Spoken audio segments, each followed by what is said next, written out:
আসসালামু আলাইকুম বন্ধুরা। আজকে আমি তৈরি করব ডিম আলুর তরকারি। তাই কি কি উপকরণ লাগছে দেখে নিন। এখানে আমি আগে থেকে ডিম সেদ্ধ করে রেখেছিলাম।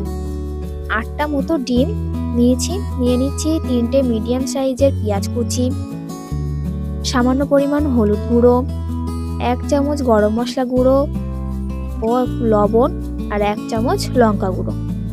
নিচ্ছি 800 গ্রাম আলু মিডিয়াম সাইজের কেটে রেখেছি আদা রসুন পেস্ট। কড়াই গ্যাসে বসিয়ে দিয়ে কড়াইটা গরম করে নেব। কড়াই গরম হয়ে আসলে দিয়ে দিচ্ছি সামান্য পরিমাণ তেলে দিয়ে দিচ্ছি লবণ ও হলুদ গুঁড়ো। ডিমটা ভেজে নেব। হলুদ গুঁড়ো দেওয়া হয়ে গেলে এবার একটু ভালো করে নেড়ে নিয়ে ডিমগুলো দিয়ে দেব।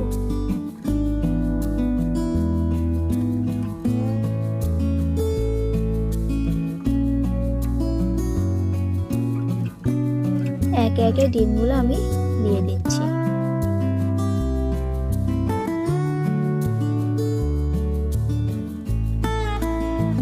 ডিমগুলো দেওয়া হয়ে গেলে এবার এটাকে আমি লাল লাল করে ভেজে নেব।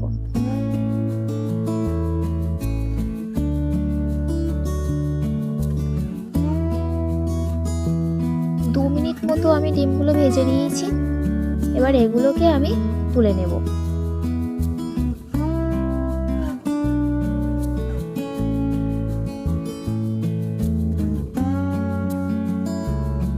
ডিমগুলো আমি একে একে সব তুলে নিচ্ছি।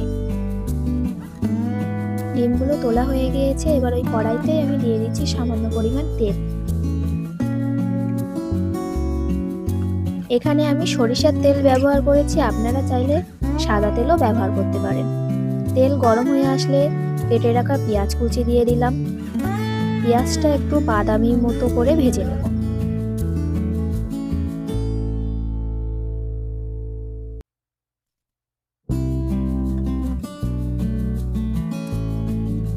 পেঁয়াজ ভাজা হয়ে গেলে ওতে দিয়ে দিচ্ছে সামান্য পরিমাণ লঙ্কা গুঁড়ো,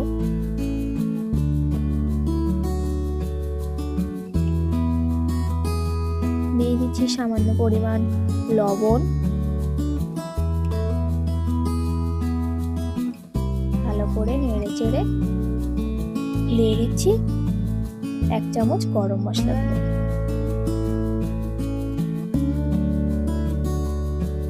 এবার দিয়ে দিলাম সামান্য হলুদ গুঁড়ো। হলুদ গুঁড়ো দিয়ে মশলাটা আমি ভালোভাবে কষিয়ে নেব। কষানো হয়ে গেলে ওতে দিয়ে দেব 1 চামচ আদা রসুন পেস্ট। আদা রসুন পেস্ট দিয়ে ভালোভাবে কষিয়ে নিয়ে ওতে দিয়ে দিচ্ছি সামান্য পরিমাণ পানি দিয়ে ভালো করে কষিয়ে নিতে হবে মশলা থেকে তেল ছাড়া পর্যন্ত। মশলা থেকে আমার তেল ছেড়ে দিয়েছে। এবার ওতে দিয়ে দেবো কেটে রাখা আমার আলুগুলো।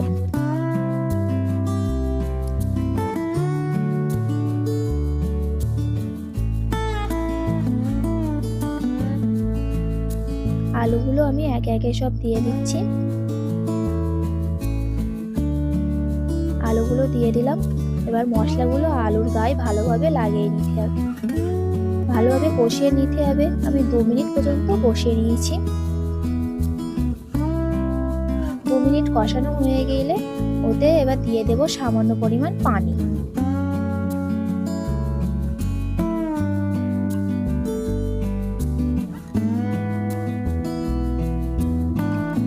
পানি দিয়ে 5 মিনিট মতো আমি এটাকে এবার সিদ্ধ হওয়া পর্যন্ত রেখে দেব।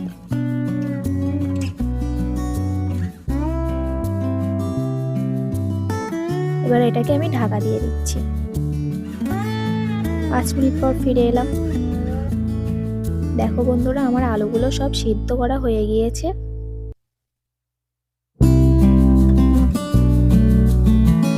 এবার ভেজে রাখা ডিমগুলো দিয়ে দেব।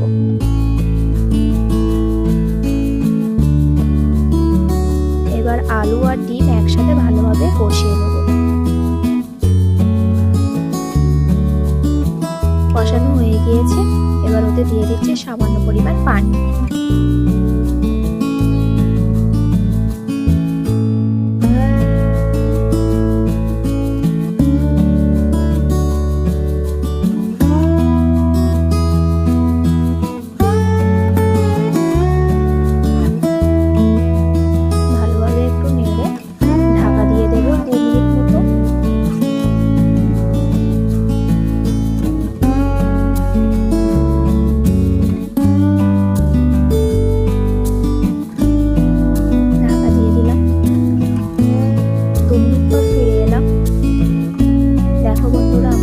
ডিমের তরকারি